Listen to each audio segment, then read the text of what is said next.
Scott and I were laughing today because I texted him and we were talking about the time that he turned all the lights out on you and you came home to the apartment and he scared the hell out of you.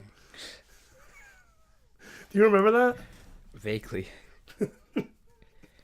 He's like, man, I hadn't even thought about that. I don't know why it popped in my head. Something about someone was saying they were like using their phone screen to illuminate something, and I was like, it just popped in. I was like, I remember that time because Scott took all the light, like he unscrewed all the light bulbs in the entryway to it got pitch black, and he just waits on the all quietly in front of the door, and I'm like, what is this guy gonna do? And I hear, he's like, whoa! He's like, he didn't scare you so bad, give you a heart attack. Some scenario like that because that was kind of scary for anybody really. He was such a jerk back then though.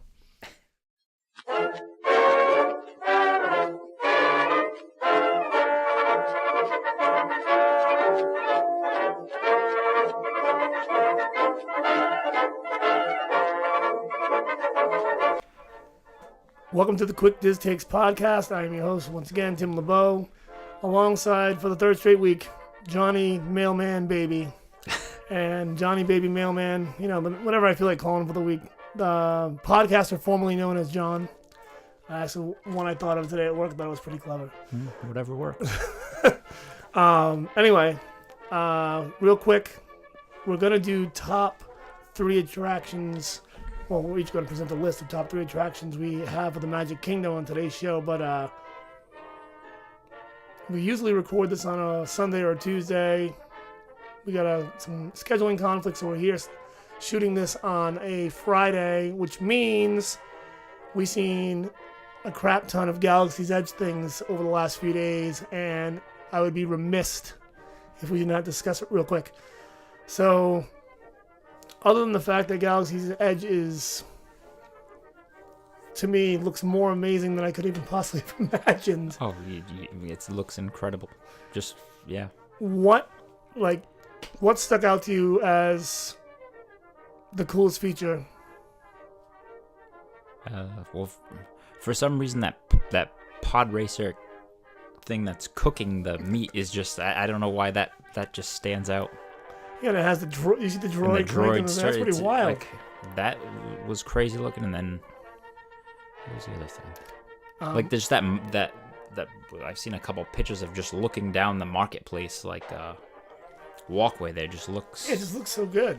It looks crazy. Like every sight line seems to be perfect. Like it doesn't seem like you're ever not immersed. I mean, obviously we've only seen video, but from every video, you can't see anything but.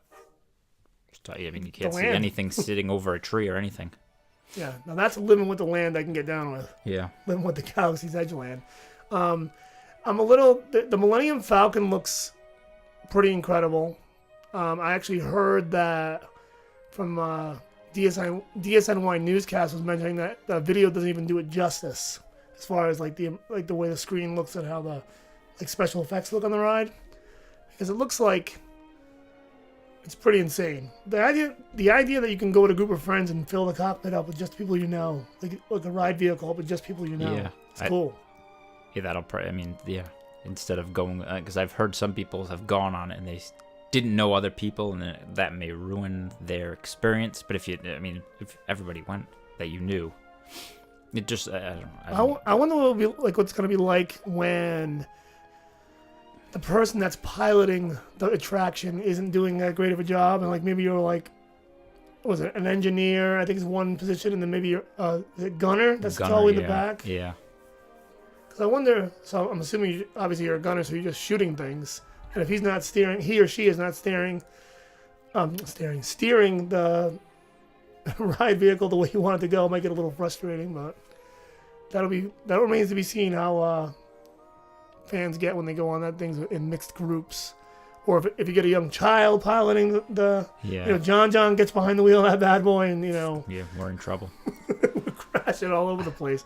Might be better than my some people that I've seen on the roads around Massachusetts though, so who knows.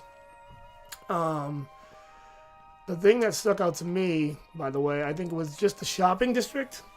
You know, they had like the kind of marketplace area. Yeah. And I guess all the shopping's in that one area, from what I can gather.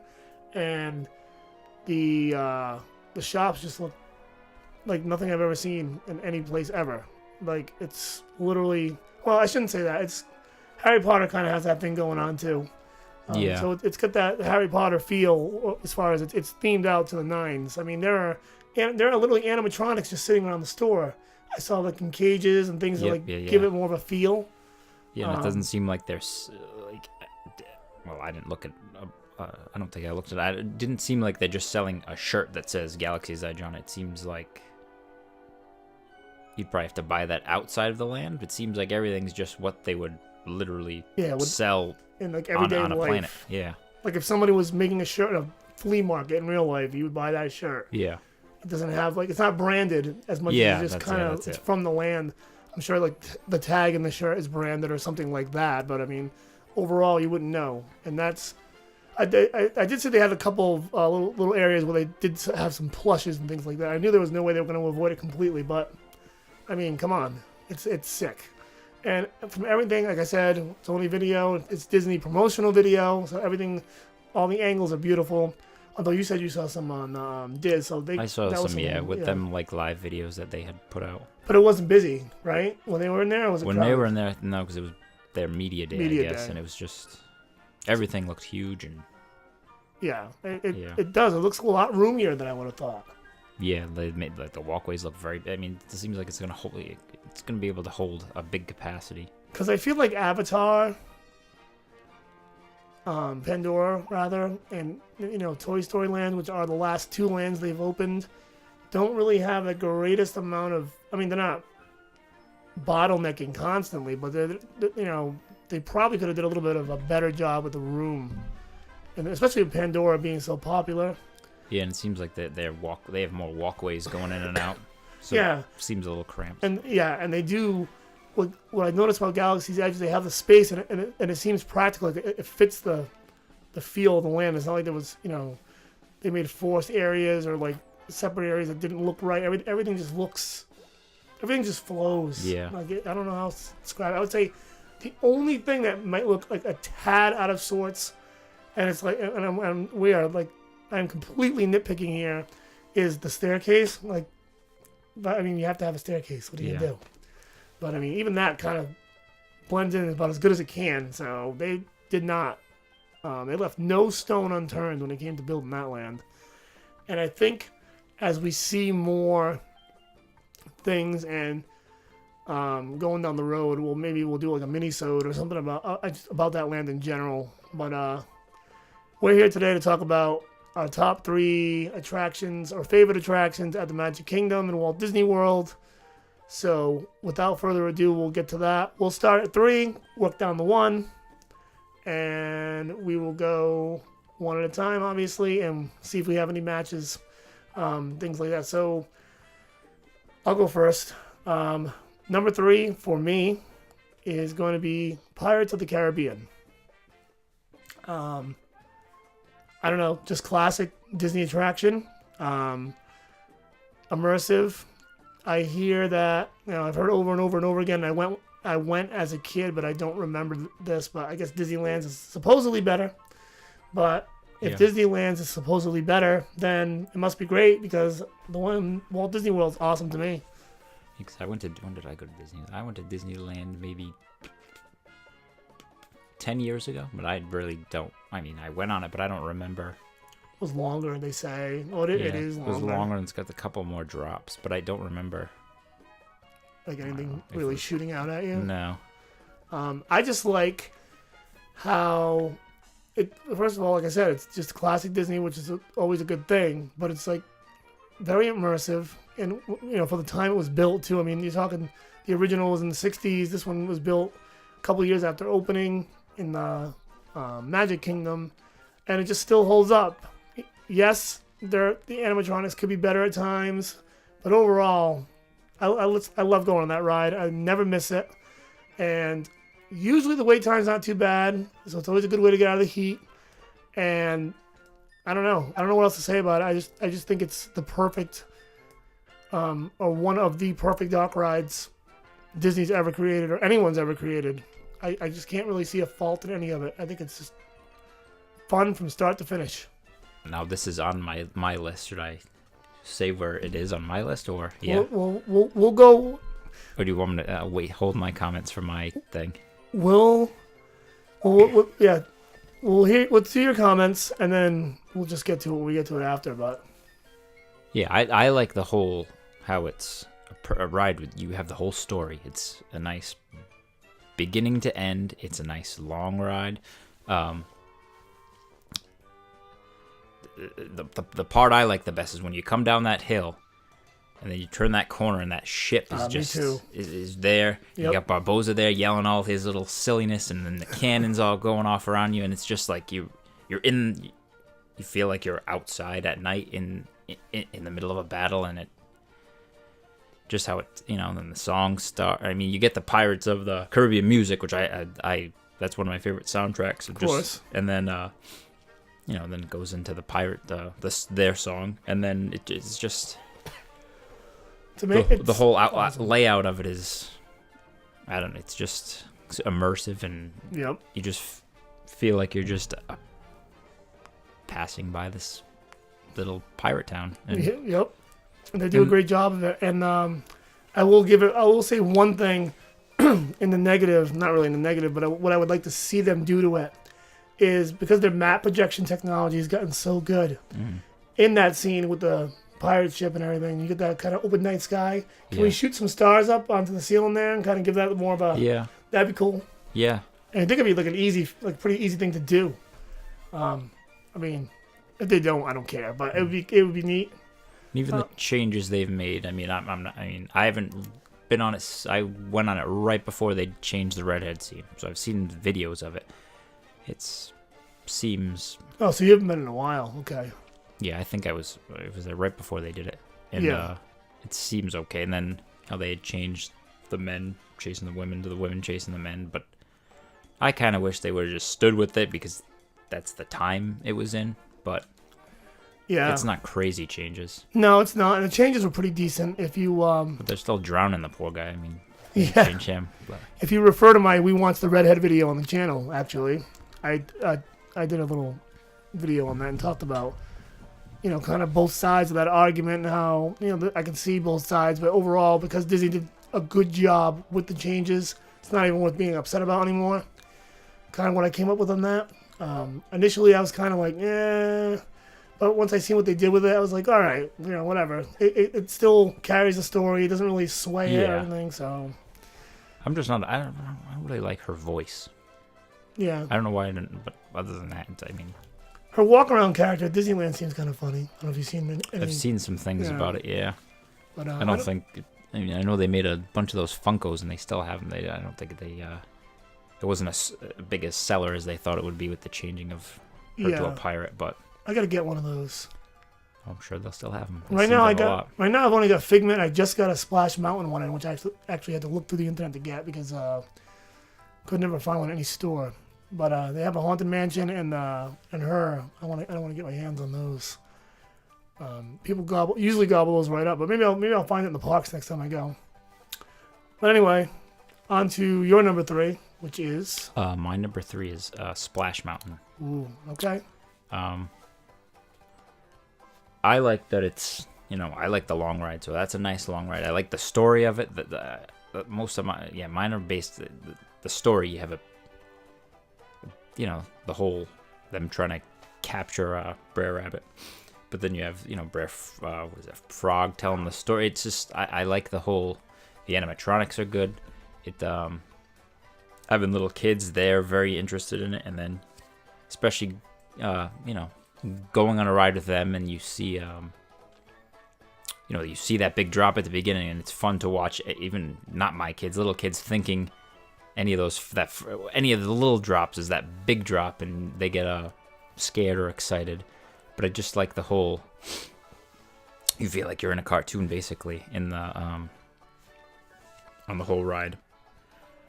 And then, the song gets stuck in your head all day. Stuck in my head all day after I get up that ride. And then, you get that nice view before the drop. And I just think it's a fun ride, and it's just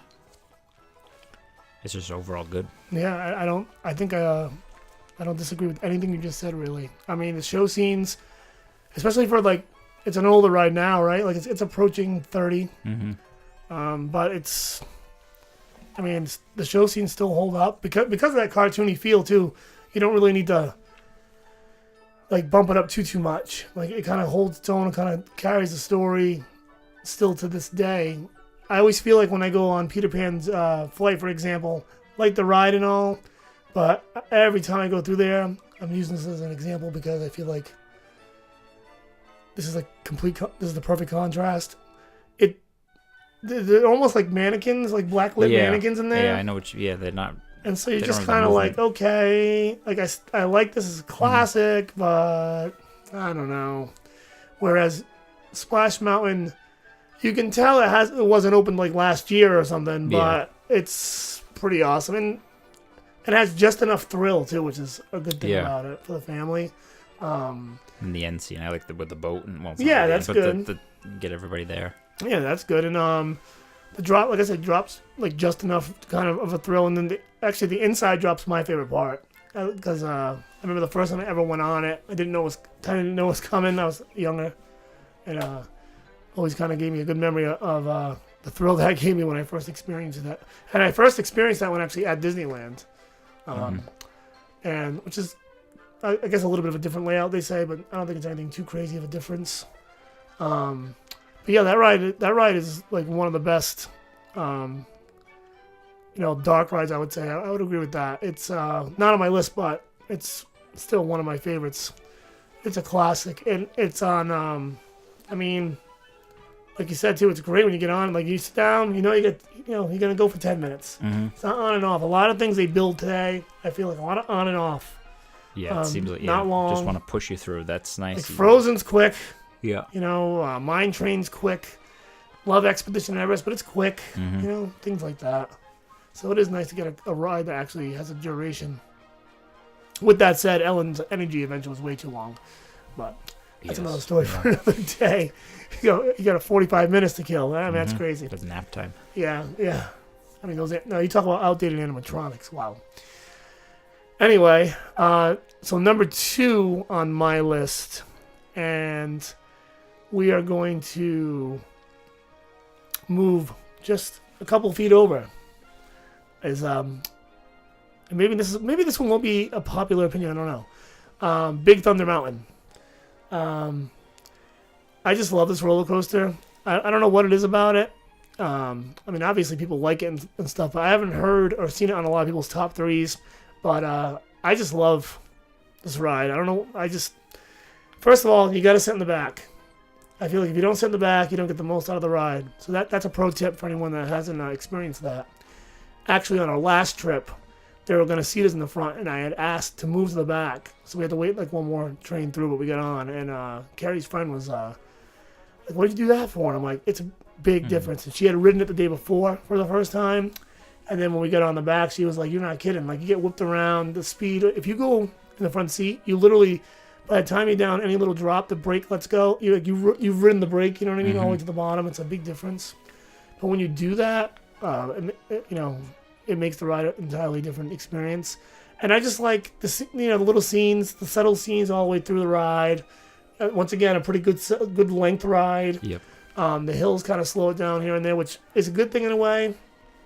And the last thing I'll say about it is if you or anybody out there listening have not ridden that ride during the nighttime fireworks, try to time it to ride it there, because when you go up a couple lift hills while that's going on, you get like ridiculous views of the fireworks. It's like, I've never magical. I've seen the videos of it, but I've never.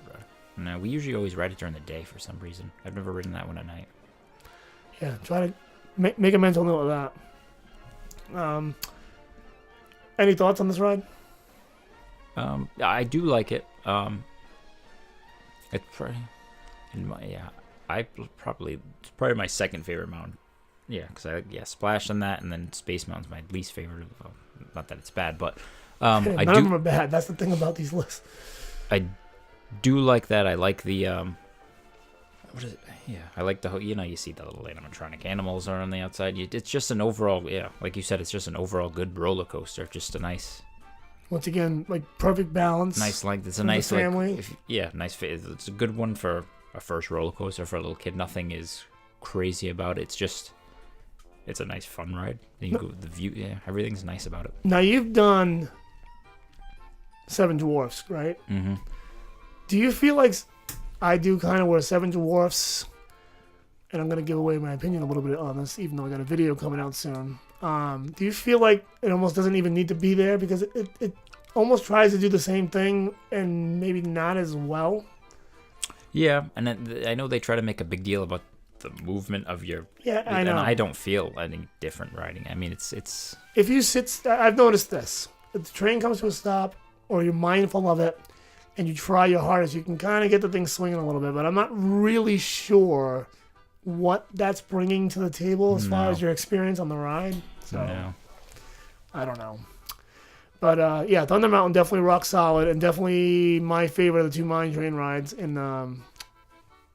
Magic Kingdom. So that's my number 2. What do you got?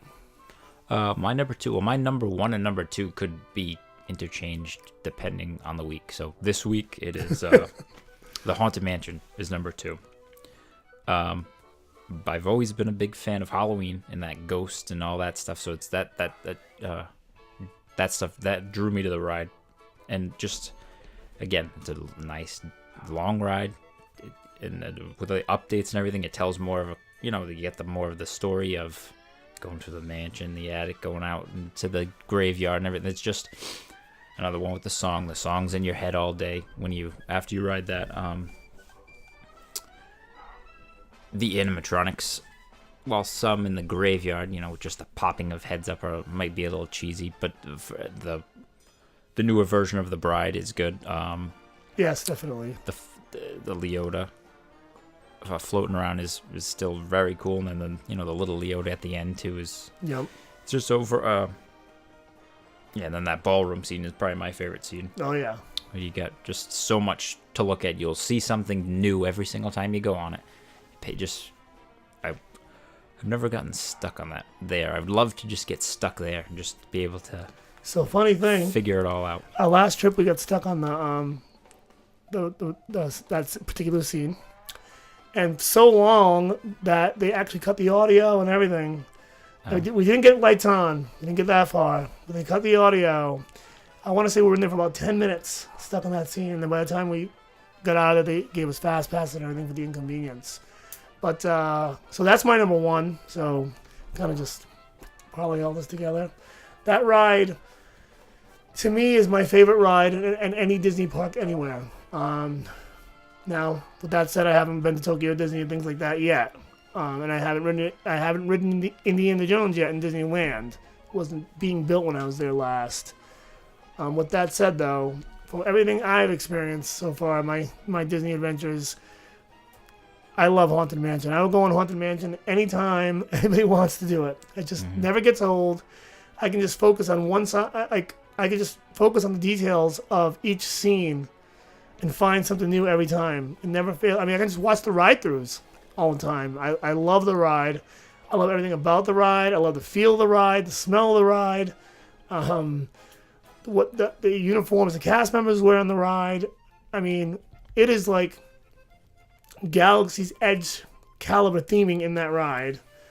And you're talking about something that was put together, once again, going back to the 60s, these rides were built. It's just, So, just a little minor whatever the little updates just adds to it. How can you beat the music, too? I don't think we mentioned that.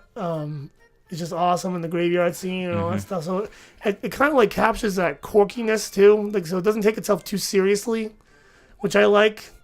It does at moments, I guess, kind of, but it never really does. The Ghost Host is kind of playful, which kind of gives it I guess, once again, another perfect. Disney's always so good at balancing the family thing. I think it kind of eases Aria's mind when we go on it because it feels I think she gets that feel. Yeah, She's I not, think like, my kid. I petrified. told him it was a haunted house the first time, and you could see they weren't really sure if they wanted, but once you go, you tell them it's pretend, but it's just fun, and they like it as well. Yeah, once you get the music too, like the music I think is really, like I said, that just softens it up. It's kind of quirky. Those, you get those kind of like carnivals. The kind of the one cheesy effect I guess I would say in that ride would be little heads that pop up from behind the gravestones. But I mean, whatever. They kind of just mix into everything else, everything else is amazing. So and my kids really like the update for the hitchhikers where they instead of them just sitting there with you, they do something. I remember going way back when sometimes if you just weren't seated right, they would just kind of like be over the top of you. So they definitely did a good job. So obviously your number one's Pirates of the Caribbean. We touched upon that. And Haunted Mansion, I think, is the best gift shop for a ride. Oh yeah, that's absolutely 100%. And even I like how they don't shoot you out into it. You go out of your way to go into that gift shop. I bet you they would love to though. The logistics weren't there, so they had no choice. Yeah, but I think that looks a nice. It's only a little tiny thing, but it's got cool stuff. It's very cool. Stuff that you like. Looking at it in your bank account, being like, well, I kind of want this, but a lot of pricey stuff though. But it's so cool. Yeah. And I haven't actually bought anything there yet, but sooner or later I'm going to pull the trigger because there have been a couple of things I've seen in there that is just looks fantastic and something I would want to have around the house. So I bought the little metal earth thing that I have it almost built, but I kind of been slacking. Oh, okay. Yeah, all right. And then they have like the little dune buggy thing. I love all that kind of stuff. Yeah. Like I said, I want to get the Funko thing too. So let's do, before we go to our 50 tweaks, let's do an honorable mention each and head over to the 50 tweaks.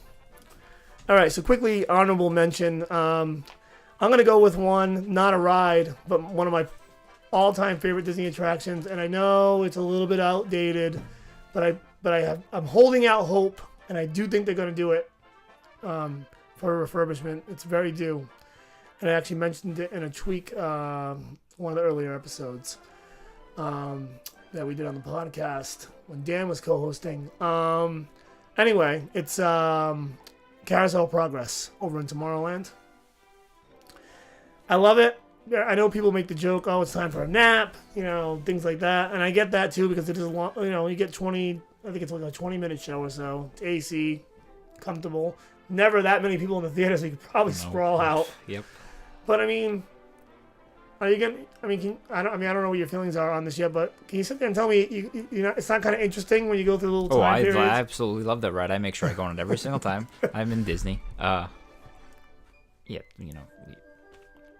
whole last scene. That needs to go. But they're gonna do it too. Eventually, but it's still. I don't know. I still like the last scene, even though it's.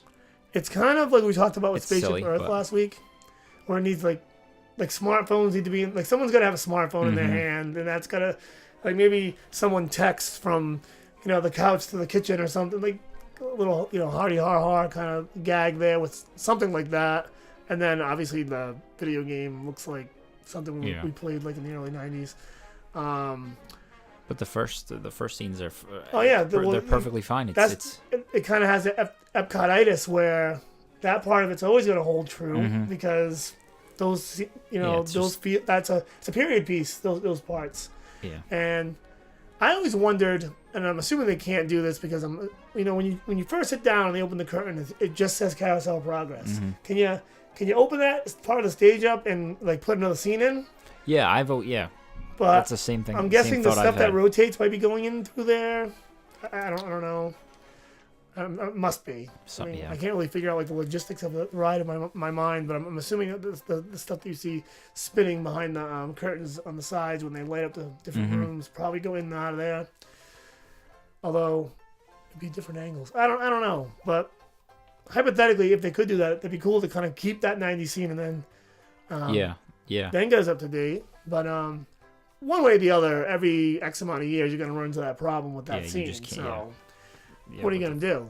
With the whole fix it, I guess. I hope they don't go in the direction of getting rid of that. I don't think they will, because I feel like if they fix it up, it'll eat up some crowds on busy days again. I'm sure it still does sometimes, but even a moderate day, you can just walk right onto it. Yeah. But it's anybody I've ever dragged on, like anyone I've ever dragged down that's ever been honest, everyone always enjoys it. Mm-hmm. You know? And it's the one. It really only is. I think it's like the only real tie to Walt Disney. Yeah, that's the other. So thing. I don't think they'll. Yeah. I don't think they'll ever. That's the other get rid awesome of thing it. about it. That and Tiki Room, basically, Mm-hmm. right? And so, and that and the other thing is like and don't get me wrong, we all know Tomorrowland's about to get a lot more awesome because actually seeing the vertical construction going on with Tron, Mm-hmm. and that's coming and stuff. But that aside, you know, going back over the last 15, 20 years of Tomorrowland, there hasn't been a whole lot going on over in Tomorrowland to begin with. No. Basically, Space Mountain's the only reason to go over there. Stitch's Great Escape, I know, we'll give Sarah her weekly shout out, which she'll probably be screaming at me when she hears this because I'm sure she probably liked that. But didn't do much for me. No, not especially after writing going on what it was before. Yeah, that was awesome. Yeah. I'll never forget that, like back in the day when you kind of went there and you didn't really necessarily know or watch, there was no ride-throughs, and I get to the No. park, I didn't even know what it was, and I'm like, oh, let's check this out, and I get out of it, I'm like, that was pretty wild. Yeah, It's cool. I was scared the first time I went on that one. Well, you don't like aliens. So. No. I'll have dreams. You mentioned aliens. I'll have a bad dream tonight. This guy doesn't like aliens. He need not be encountering them. No. Maybe that's where my fear comes from. It was good though. That was a good Mm-hmm. attraction, and yeah, they dumbed it down for a Stitch, and I get why they did it, but kind of an epic fail. And then Monsters Inc. Not like a bad time over there on the last No. floor, but I mean, It just doesn't. I never understood why that was there. are you standing in Frontierland being like, come on, let's get over the Monsters Inc. last No. floor now? No, you know. If it's a 10-minute, I even have to wait one cycle, I will go in it. I feel like, and I think it was in the last floor, or it might have been the space that Alien Encounter and Stitch took up. I don't remember. They had that whole flight ride that was in there, sponsored by Delta. I think that was where Buzz Lightyear is. Yeah, I think that's where it all right. was. No, I think you are right. I forgot about Buzz Lightyear. So that's a decent attraction for tomorrow. It's okay. Mm-hmm. It needs a refurb in the worst way though. The guns on it are horrible. Yes. Another story for another day though. But what I was gonna say there is that I feel like Tomorrowland needs like that one quintessential. It needs a quintessential like dark ride, because now you're gonna get, as Remy puts his 2 cents in the background there. Now you're gonna basically, it's just gonna be almost a thrill part of the park. You're gonna have Tron and you're gonna have Space Yeah. Mountain, and I don't think thrill when I think of Tomorrowland, you know. No. But I don't know. No. We're getting off course. Anyway, so what do you got for your honorable mention? Well, mine is you're gonna walk right across the way and go on the People Mover. Ooh, For that's a good one.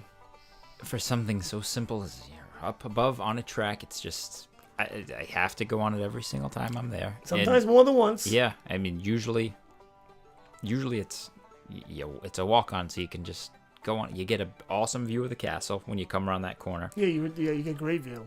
And now you get you can get a little view of Tron, seeing that being built. Seeing the Progress City. The little model. Yeah, the model of that is just really cool. I wish it would slow down a little more there. You get to go inside Space Mountain, and I've never been lucky enough to go in with the lights on. No, I haven't either.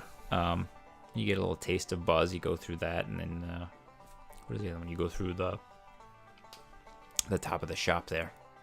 Yeah. I can't think of the name of it. I can't either. It's the With the Mickey and space thing. That's gonna drive me crazy. But it's just a nice I'll little insert it. I'll insert the name of that when I edit after. Space Traders. That's Space what it's Traders. called. Yeah, there you go. It's just a nice little. You get a break. You get a nice breeze. Just go on it. Just chill out, and it's just a nice. It little is, ride. and it's like, tell me that you haven't thought about it. Like you get off and you look over, there's no line. You're like, I might just go right back on again. Like just take It'd be a nice. ride. You go grab something to eat and drink, and go have a nice little snack up there too. It's and it's never the same ride twice, because if you're people watching a little bit on the way, like Yeah. it's just whatever you're doing, it's I don't know. It's weird. And as a matter of fact, it's not really that weird, because a lot of these I've seen other podcasts and YouTubers do these lists, and a lot of people put this at number 1 on their list. Yeah, it's So, and honestly, it almost slipped my mind. If I had thought about it, it might have been a more of a toss-up, but it worked out because we got both attractions involved. So, needless to say, I guess we're fans of Tomorrowland for the most part, because our 2 honorable attractions are over there. Something, but yeah, there's always something And about that. Space Mountain's Tomorrowland is always I don't know. I do like Tomorrow, and I like it. I like the idea of it. Yeah, and it looks nice at night with the lights and everything. It does. But just need a couple little updates and. Yeah, and I think it's gonna get it. Tron's gonna help, and at that point you got to spruce everything. Usually when they bring something new in, it kind of everything else has to kind of catch up around it. And the thing is, like with Tomorrowland now too, and this is I think you're gonna see this as like kind of a popular public opinion, is that because of Star Wars and first Pandora, now Star Wars, just raising the bar to like levels we never thought it was going to go to. Now you look at Tomorrowland, you're like, look, I don't expect you to be that, but you got to be something. This, you know, and so that'll be interesting to see how that plays out. It'll also be interesting to see. I'm not sure the Magic Kingdom would ever get another land. I don't really know if there's even room for that. So I don't think you'll ever see anything like, unless they just completely shut a land down and redo it all, anything like a Galaxy's Edge in a Magic Kingdom park. I mean, obviously Disneyland has it there, but the reason why I bring this up is because it just gets me to thinking, are they going to start trying to bring everything, are they going to, now that you have that, you're going to try to bring everything up to snuff, or are you going to let everything kind of stand on its own, as far as emerging goes? Because that, I mean, I don't know. If you're a first timer to Disney, we'll say 20 years from now, it's like anything else. That becomes a standard. 20 years from now, where does that put Frontierland, Adventureland, Tomorrowland? I mean, kids are going to be bored, Oh, yeah. So it's going to be interesting to see what that does to the parks. Or, I don't know. There's a charm, though, to the lands they do. Don't get me wrong, I'm not taking anything away. Like Adventureland, Frontierland, they're all fun and well done. They're just not like that well done. I mean, they're fine. I think like our generation is like that last. We still have the nostalgia of it. Now this next generation is just. Well, that's what I guess I was trying to say. They're just going to be so. Yeah. Everything is. So.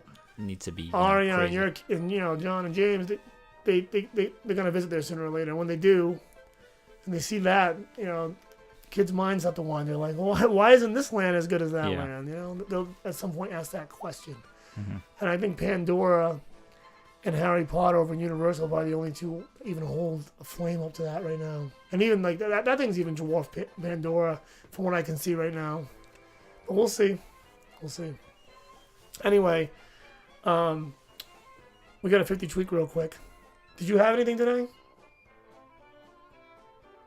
Well, I have something that maybe if you want to stick with the whole, it could be a Tomorrowland. I could. Because just so the audience knows, I'm trying not to prep these anymore. I kind of want to just bring the 50 tweak up and see who's got one up top of their head. So I'm kind of putting Johnny on the spot here. Oh, mine. Johnny on the spot. He's got no name. If you want to stick with our talking about Tomorrowland, the whole how Buzz Lightyear is not tomorrow. It's space. My idea would be. I was trying to think, you want to keep it a Disney IP, so I was trying to think of what is kind of tomorrow future, and the one that I thought of was Big Hero 6, because it's sort of a future. It blends, I guess the name Sanford, what is it, Sanford Tokyo, so it's blending two things, and then it still has it could be, I don't know. It's got that tomorrow, it's so, it's that future of whatever that, it's not our future, it's a future of something. So it kind of wouldn't have to it wouldn't never go outdated in that sense, because we're not looking to the future we know. Plus everybody likes Baymax, and and then with the whole superhero, they become heroes, they got their, I don't know if you could still make it I guess you could still kind of make it a shooter type game. It doesn't even have to be. Really. No, but it could be. It could be, but does it have to be? Or it could just be something different with more based on you could help try to save from all the little nanobot things or something. You could do something, but I was just trying to think of a Disney future of a movie of something that has fit. Future, and it's still keeps their IP. It's still and it seems like it was a popular type movie. And I think that's why Tomorrowland struggles too. Is like, what do you do with that? Because now you heard the rumors, and I feel like this rumor is going to come back, and it eventually happened with the Wreck-It Ralph thing, going over with Stitch, like the VR. It's going to be like a Sugar Rush VR experience, which, I mean, I'm all for in a sense, but it doesn't belong there. Laughable doesn't belong there. Yeah. Like you said with Buzz Lightyear, it doesn't belong there. Especially with that, basically, because now Toy Story has a land, so See, I heard it really doesn't belong there. Like, you know what I mean? I don't even remember which. I know it was a Disney podcast, and maybe it was. Oh, I think it was Rob from Rob Plays. His idea of you could keep the same idea with the whole Stitch thing, but you gear it towards the Incredibles, and you're supposed to capture Jack. And yeah. I remember him talking about that. It was kind of neat. That wasn't the worst idea. No, but at least it's not tomorrow, but it's not a future, but it's a different. It's not our world. It's their world. So it kind of would never go out of that future style. I think that, that's, I guess, holds true. I really can't I can see why they're having a hard time with this, because I can't come up with anything either. Like Space Mountain's probably the only thing. And Astro Orbiters are two things in that that are in that land that are like, okay, this belongs here. Yeah. Then you get beyond there, like, does Tron really even belong there? You know, I guess. And like, you got to describe to me. Now I've heard in Disneyland Paris it kind of did a better job. They don't call it Tomorrowland. They have a kind of a different name for it. That's yes. But same idea. Yeah. But they captured it better, where you made tomorrow like you had that whole like retro tomorrow, where this is what people of the 1800s or early 1900s thought tomorrow would be like, and you kind of have fun with that. If you go that whole Jules Verne, his future, exactly. Like you go that type of thing. It's just too difficult to do our tomorrow. Tomorrow, that whole thing there, that with the time travel and thing, that was an idea maybe should have stuck around, just been updated over the years, but they decided not to go that route. It's just, yeah. But back to Buzz Lightyear, something's got to be done about that. I feel like that's, like I said, especially with the other land, and going back to the Galaxy's Edge thing again, if you're going to raise the bar, then everything should be where it belongs. And it was already weird enough that they had Midway Mania and Buzz Lightyear, which were similar style rides in the sense that you were shooting things and keeping score. And I'd rather go on Toy Story Mania than that is exactly. And now that's in its land. It's time to call it Buzz, R.I.P. Buzz Lightyear. And I think that's I would be shocked if that doesn't happen. It's a good tweak.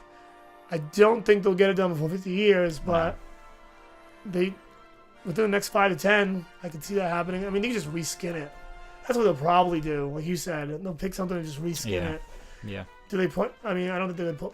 They just did an Ant-Man and the Wasp over in. I think that was a Buzz Lightyear ride they reskinned for that too, right? Over in. I believe so. I don't know if they would do that to Magic Kingdom though. I don't know if Magic Kingdom would ever get anything. Well, obviously it's not gonna get anything Star Wars or anything Marvel. I don't see them going in that direction. But then again, Tron's in there now, so who knows? Yeah. Who knows? But anyway, I guess we've yapped enough, and next week we will be back on Saturday, because we will be posting these officially now on Saturdays. I know I kind of bumped everything around to the few few hardcore listeners we have, but I will do these on Saturdays from now on, because it works out great. It gives us time with scheduling conflicts and things like that. That if we can't make it on a Sunday or a Tuesday, we can always go all the way to Friday if need be. It gives us wiggle room for the editing and all that good stuff. And what we'll do, I think we'll continue with the video format too, because I feel like staring at that my logo is just kind of boring. So I'm going to try to put a few clips in this and kind of keep the video flowing a little bit. So, leave comments in the comment below on YouTube and let me know what you guys think about that. We'll be adding, you'll hear this and you'll see that we're going with the music again, the soft music underneath too, which was another tweak we made last week, which everyone seemed to like. So we'll keep that going. But with especially Eric Sotomayor, I heard he really loved it. Oh yeah, Eric Sotomayor did like it. He mentioned that. Eric, he's a funny guy. But anyway, if once again, same old story. If you get comments, leave them in the comments below. Hit me up on Twitter, Quick Diz Takes, Backside of Water, iCloud.com on the email. And just let me know what you think about the show, or if you have anything to say or any input. We'd love to have some questions. We got a couple comments last week that were actually funny. Someone enjoyed our the idea of somebody an adult being put in a stroller after drinking around the world. That's perfectly good idea. Yeah, I was actually thinking about that later on. I push my kids around. They can one afternoon. Hey, why not? I think to myself, there's certainly a level of drunk I could probably get to where now that we've mentioned it, I guess now it's like in the back of my mind, I could see being there and being like, just put me in. But you might, I don't know how long you'd last. I don't know. You might get booted for that. So that'd be something to think about. I mean, I know it was, what's her face there? Morgan. What's her first name? The girl that plays on the national soccer team. I guess there's only. Oh. I guess there's I know exactly what you're talking about. But Alex Morgan? Is it know. Alex? I'm not sure. Something Morgan. But I know. She drank around the world. She got the boot. And she's a World Cup winner. So if Tim LeBeau from Quick Diz takes, or John Baby Castano gets in a stroll, their days at Epcot are probably over. So don't plan on seeing us strolling around or being pushed by our children as we sleep off being drunk. Anyway, with that said, we're out of here. See you guys next week.